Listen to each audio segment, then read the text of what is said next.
تکبیر حسین ہے سلام، رات دن ورد زبان تھا میرے بھائی بھائی، رات دن ورد زبان تھا میرے بھائی بھائی، اب آخر کس کو کہے زینب دلگیر حسین ہے سلام اس پہ، کیا عبادت کا تمہیں ذوق تھا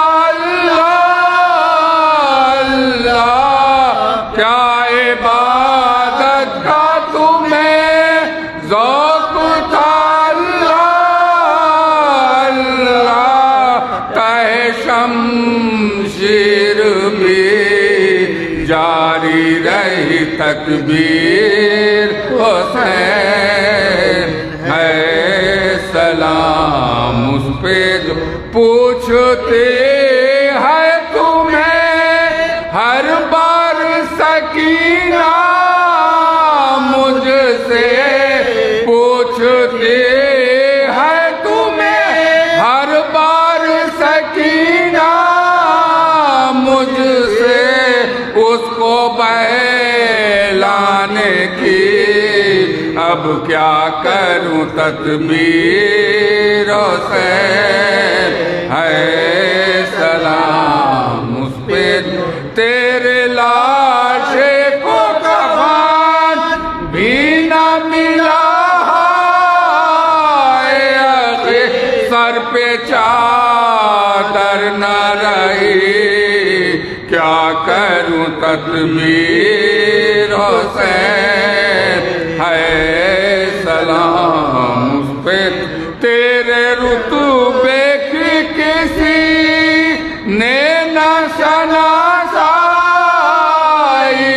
کی، تیرے رتبے کی کسی نے نہ شناسائی کی، یہ نہ سمجھے کہ ہے قرآن کی تفسیر حسین ہے سلام۔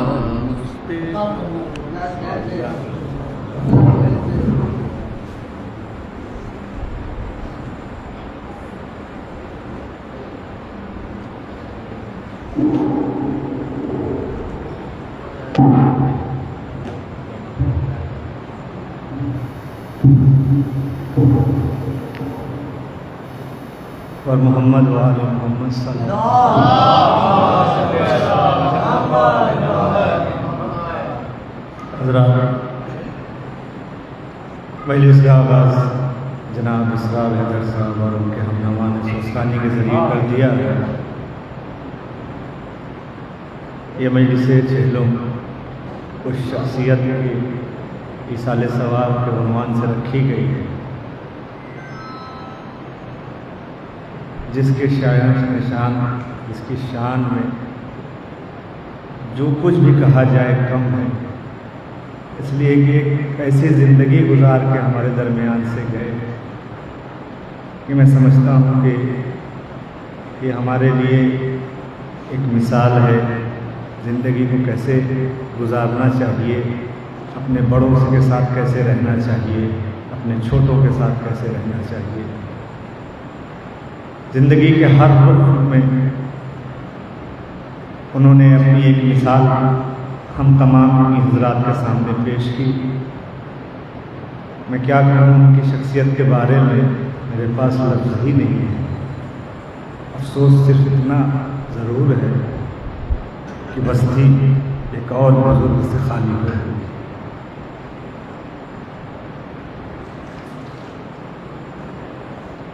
مجلس کو خطاب فرمائیں گے حجت الاسلام والمسلمین علی جناب مولانا ممتاز صاحب قبلہ صاحب، مولانا فضل ممتاز صاحب قبلہ۔ اس سے قبل چند اشعار میں بھی پیش کروں گا، اور میرے بعد جناب انور میرپوری صاحب، انور چچا۔